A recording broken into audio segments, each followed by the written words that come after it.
Updates at pinakahuling mga usapin sa mundo ng palakasan. Atin ang pakinggan dito sa Ang Pilipinas Ngayon. Magandang araw. Narito na po ang Sports Balita. Nakatutok na sa kanyang pagsasanay si Pinoy boxer Yumir Marshall para sa kanyang paglahok sa Paris Olympics sa Agosto. Ito ay pagkatapos pabagsakin ni Magpok si Thai Thodsak Sinam sa kanyang pagbabalik sa Pilipinas nitong Sabado. Ito na ang ikalimang panalo ni Marshall sa kanyang profesional na karera kung saan wala pa itong talo, tampok ang 3 knockouts. Ayon sa Association of Boxing Alliances in the Philippines o ABAP, tutungo ang Tokyo bronze medalist sa Estados Unidos para mag-ensayo sa training camp ng national team sa US Olympic Training Center sa Denver, Colorado itong darating na Abril. Pagkatapos sa Estados Unidos, tutungo ang national team sa Thailand para sa training camp doon at lalahok sa huling Olympic qualifying tournament. Nagwagi noon si Marshall ng bronze medal sa Tokyo Olympics sa middleweight division, subalit umakyat siya sa timbang na 80 kilograms mula sa 75 kilograms dahil walang middleweight division sa Paris Olympics. Updates at pinakahuling mga usapin sa mundo ng palakasan. Atin ang pakinggan dito sa Ang Pilipinas Ngayon.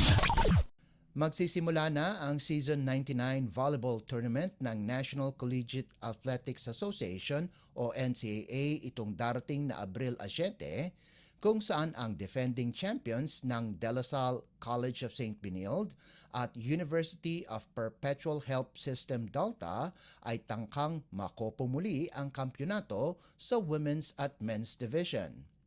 Parehong koponan ay buo pa rin ang kanilang mga players, kung saan ang Lady Blazers ay pakay kunin ang ikatlong sunod-sunod na korona habang ang Altas ay balak gawing 4-peat.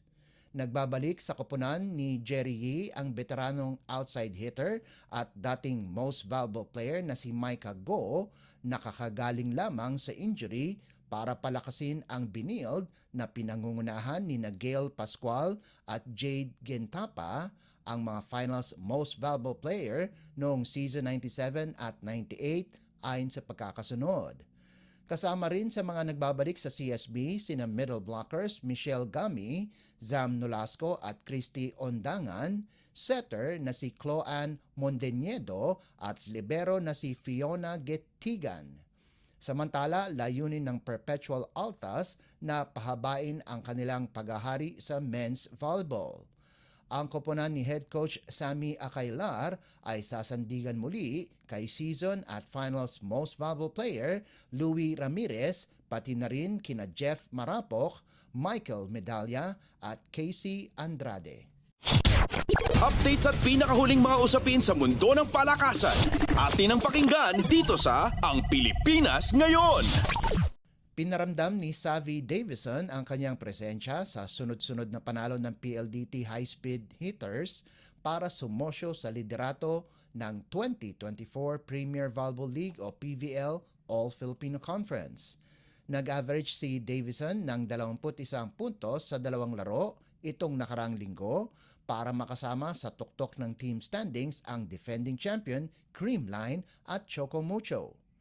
Dahil sa kanyang pagdomina sa laro, nakuha ni Davison ang karangalan para makuha ang kanyang kauna-unahang PVL Press Corps Player of the Week Award para sa linggo ng Marso 19 hanggang 23. Pinakita ng Filipino-Canadian ang kanyang galing laban sa dating wala pang talong Choco Mucho, kung saan nakapagtala ito ng 21 puntos kasama pa ang 16 na excellent receptions para sa kanilang 5-set win, 25-20, 25-15, 23-25, 11-25 at 15-13 nitong Martes. Updates at pinakahuling mga usapin sa mundo ng palakasan. Atin ang pakinggan dito sa Ang Pilipinas Ngayon. At yan ang pinakahuling balita sa larangan ng palakasan. Para sa Radyo Pilipinas World Service, ito po si Leo Magpayo. Magandang araw. Updates at pinakahuling mga usapin sa mundo ng palakasan. Atin ang pakinggan dito sa Ang Pilipinas Ngayon.